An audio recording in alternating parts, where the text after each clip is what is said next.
In today's videos, I want to talk to you about how to manage stress and avoid burnout, especially for women in business. Since I've been in business for more than 10 years, I want to share with you a few of the things and strategies that I've learned throughout my journey to avoid stress and burnout. And of course, I've been through all of this, the stress, the losing motivation, eventually burning out. And I want to share with you what tools have I found in my journey that actually work to build your resilience, to manage stress, and to avoid getting to the point where you lose your motivation and you want to quit and stop everything that you've done and built so far. And one of the things that I think it creates a lot of stress and anxiety, overwhelm in women in business is their definition of success. Most of us have a definition of success that came from our parents, our society, and culture we live in. This is an image that was imparted to us while growing up.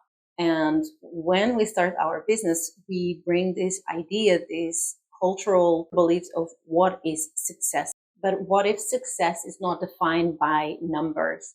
The number of followers or the numbers and zeros you have in your bank account?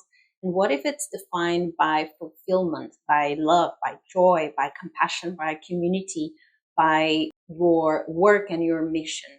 So these are the things that at some point we start to question what drives us forward and what is our definition of success. But unfortunately, we start to question when we go through periods of intense stress, overwhelm, and then we crash down. And these dramatic situations get us asking ourselves, what am I doing wrong? What is my definition of success? What am I doing here? Which is a good place to be when we start to question.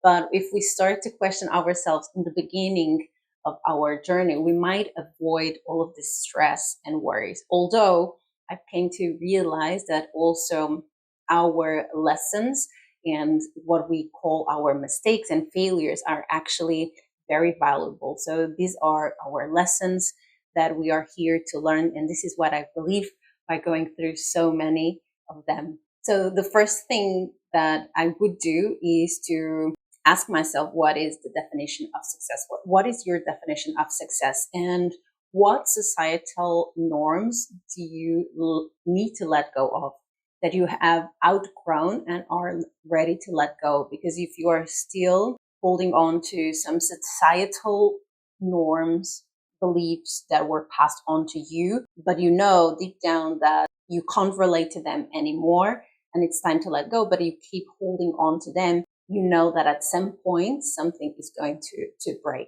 So it might be time for you to redefine success and to start create success on your own terms. One of my biggest lessons as a business owner was to listen to my energy and to honor my gut feelings, my intuition. And many times I said yes to projects, to ideas, and then I realized all too late that I should have said no. So when I started to study human design, I realized that I wasn't honoring my emotional waves. I needed time to allow myself to make a decision. And even if you're not aware of human design, you are aware that sometimes you might need time to think about your answer, or you need to redefine your boundaries, or you might be aware that you are saying yes to some projects or ideas that you have, or someone suggests to you that you should be doing this, like your coach, for example, but you know deep down that it's not for you. You're probably not honoring your intuition, your gut feelings, and your energy. And this for me was one of my biggest lessons, because I frequently dismissed my intuition and what I knew deep down was correct for me. It led me to stress, overwhelm, and in the end, burning out. And when I burn out, I spend months recovering from that burnout. I lost all of the motivation, and I didn't want to do my business anymore. I didn't want to have anything to do with business. And it wasn't because I grown out of it, was because I didn't have the energy, the motivation to follow through. So a good way to start is to pay attention to what makes you feel good, what makes you feel joyful, what lights you up, what gives you energy. When you think about an idea, how do you feel about that? Does it give you energy? Do you feel satisfied? Do you envision yourself following through that idea, creating a plan, and then taking the actions? Or does it feel heavy? Does it drain you? And you can give yourself some time to clarify, to get clear. You might wait a few days or weeks if needed. And in this way, you are not only honoring your needs, but you're listening to your intuition and you're trusting yourself. So you are reinforcing to yourself, to your subconscious mind, that you do trust yourself. You do trust your intuition and your gut instincts. And the other thing that I would say on this one, which was another major lesson for me, is to embrace rest. And I know many of you feel guilty by resting, by taking care of yourself. And this is common for many women, and especially women in business, because we have to deal with so many things, perhaps business, job, family. There are so many things that we are taking care of that easily we forget to take care of ourselves. And even when we take some time to care of for ourselves and to rest, we feel guilty. That is the truth. So one of the things that I had to learn was to rest, learn how to rest and without feeling guilty.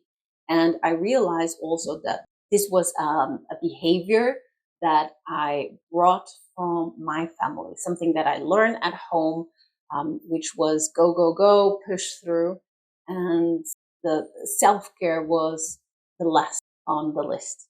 So if this resonates with you, it's important that you release all the guilt around self-care, including resting, doing things for yourself, taking time to dedicate to hobbies, for example. So taking time to do something else that is not business related or job related or family related, that it's something for you. Maybe starting a new hobby, maybe just enjoying a cup of tea outside, maybe taking holidays just for yourself.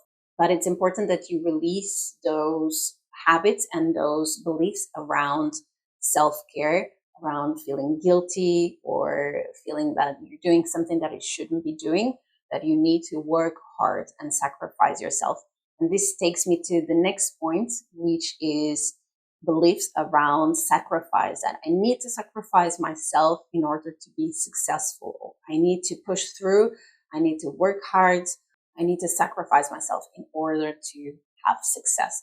So this is another pattern, another belief that we pick up from our culture, our parents, and it's important to notice the habits that we have around this belief and start to release them. You might even have these energy of proving yourself, proving that you are really good, that you need to prove yourself, you need to prove that you are a successful business owner, a successful mom, a successful career-driven woman. And in this proving energy, you might be pushing yourself too much and you might be avoiding and dismissing your own needs.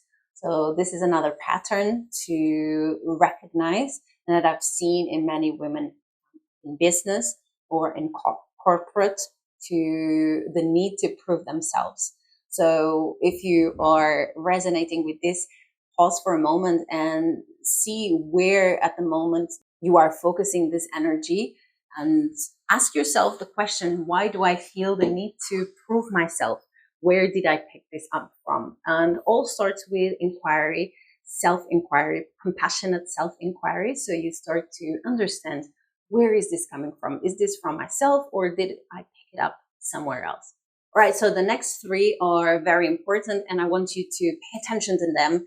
And if something jumps up to you and if you have an intuitive hint, I want you to write them down because the next one are action driven and I want you to pay attention to what comes up for you when I mention the next three. So an important thing that I've learned in this last 10 years as a business owner was the balance of giving and receiving. And I know that in business, we sometimes think that we need to give. I'm going to give sessions for free. I'm going to offer discounts. And sometimes we avoid even talking about sales and selling because it feels icky.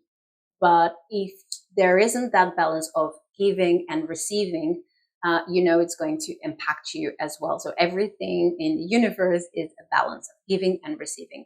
So in the business, it's super important that you understand this balance, and you will know when you're out of balance because you will start to feel in your body, maybe in your gut, in your heart, somewhere in your body, you will feel that when it's out of place. And then this also creates resentment because if you're giving, you start to resent maybe people not taking up upon your offer. And this creates an energetic that also your people, your ideal clients will pick up on. So it starts to mess up all the energy around your business, and you don't want this to happen. So it's very important that you only give what you feel that you want to give, and also that you price your things accordingly, what you feel that they are worth. And of course, you need to work on your self-worth.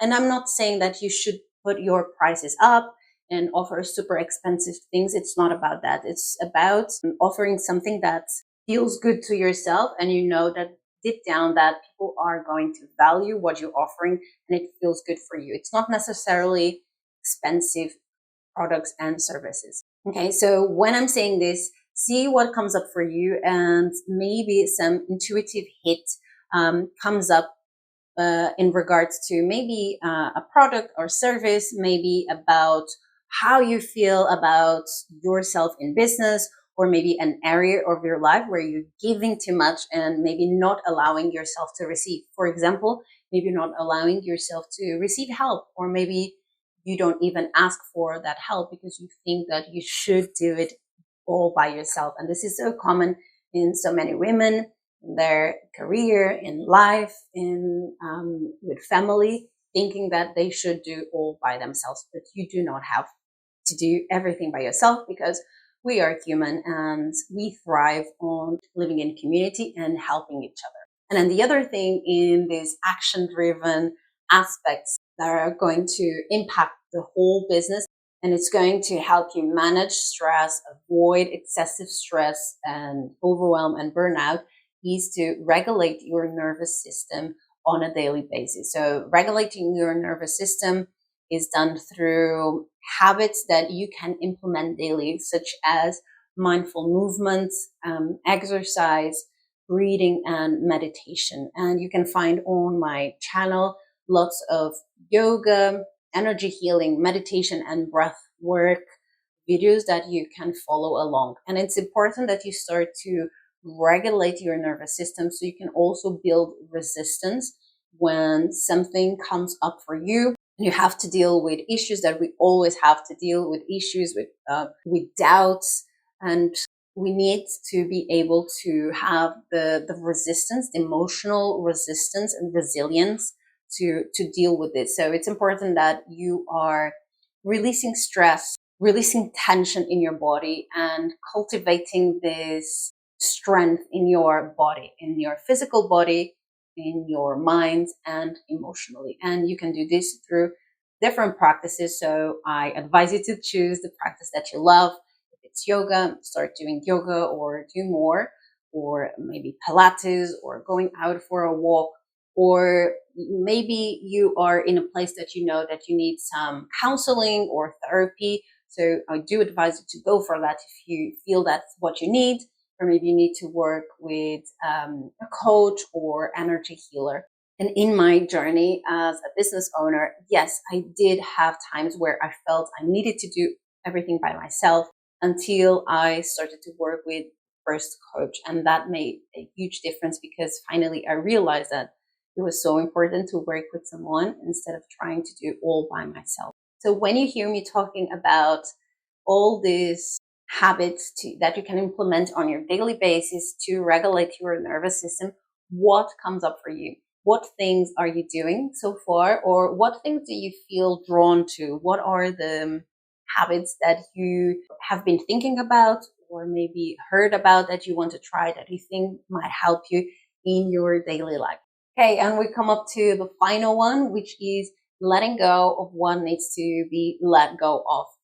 So walking away when it's time to walk away. And this could be that you're walking away from a business or walking away from a service that you're providing, an offer, walking away from certain types of clients that you are not in alignment. Anything that is not in alignment, it could be in business, could be in your personal life, but it's also affecting your business. And I think sometimes we make the mistake to separate business and personal life, but we know very well that our personal life can affect our business and the business can affect our personal life. So what things it's time to say goodbye, to let go? And if you have some resistance to letting them go, why do you feel resistance? Are you afraid that you're going to let them go and then nothing else is coming to you? Are you in a scarcity mindset? If you let this thing go, you're losing your opportunity. You want to have it back.